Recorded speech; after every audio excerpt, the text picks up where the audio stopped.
एक छोटे से गांव में दो लड़कियां रहती थीं। एक लड़की का नाम राधा था, जो बहुत गरीब परिवार से थी। दूसरी लड़की का नाम सीमा था, जो एक धनी परिवार से थी। दिवाली का त्योहार नजदीक आ रहा था और पूरे गांव में तैयारियां हो रही थीं। लोग अपने घरों को सजाने, मिठाइयां बनाने और नए कपड़े खरीदने में व्यस्त थे। राधा का परिवार बहुत गरीब था, इसलिए उनके पास दिवाली मनाने के लिए नए कपड़े या मिठाई खरीदने के पैसे नहीं थे। लेकिन राधा के दिल में दिवाली की खुशियों की कोई कमी नहीं थी। वो अपने छोटे से घर को साफ करती, मिट्टी के दिए बनाती और अपने माता पिता के साथ मिलकर घर सजाने में जुटी रहती।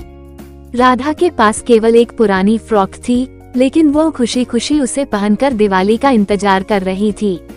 दूसरी ओर सीमा के घर में दिवाली की धूमधाम थी। उनके घर में हर तरह की सजावट थी, ढेर सारी मिठाइयाँ और नए नए कपड़े थे। सीमा के पास कई जोड़ी नए कपड़े थे, लेकिन उसके दिल में संतोष नहीं था।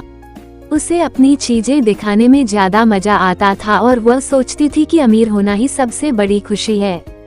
दिवाली की रात दोनों लड़कियां अपने अपने घरों में दिए जलाने की तैयारी कर रही थीं। राधा ने अपने छोटे से घर के बाहर मिट्टी के दिए जलाए, जो उसने खुद बनाए थे। उसके माता पिता ने कुछ साधारण मिठाइयाँ बनाई थीं, जिन्हें वे अपने पड़ोसियों के साथ साझा कर रहे थे। दूसरी तरफ सीमा के घर में बड़ी बड़ी लाइटें लगी थीं, लेकिन सीमा अकेली महसूस कर रही थी। इतने सारे लोगों के बीच भी उसे असली खुशी का अनुभव नहीं हो रहा था। तभी सीमा ने देखा कि राधा के घर के बाहर कितनी सादगी में भी कितनी खुशियाँ थीं। राधा और उसके माता पिता के चेहरे पर सच्ची मुस्कान थी, जो सीमा को कहीं नहीं दिख रही थी।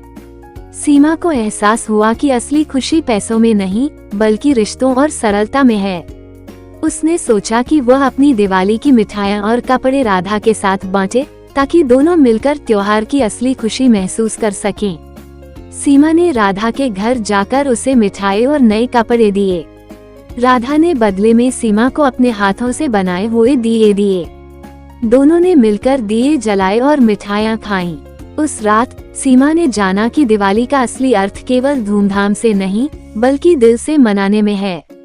इस तरह अमीर और गरीब के बीच की दीवारें टूट गईं और दोनों लड़कियों ने मिलकर दिवाली का त्योहार मनाया।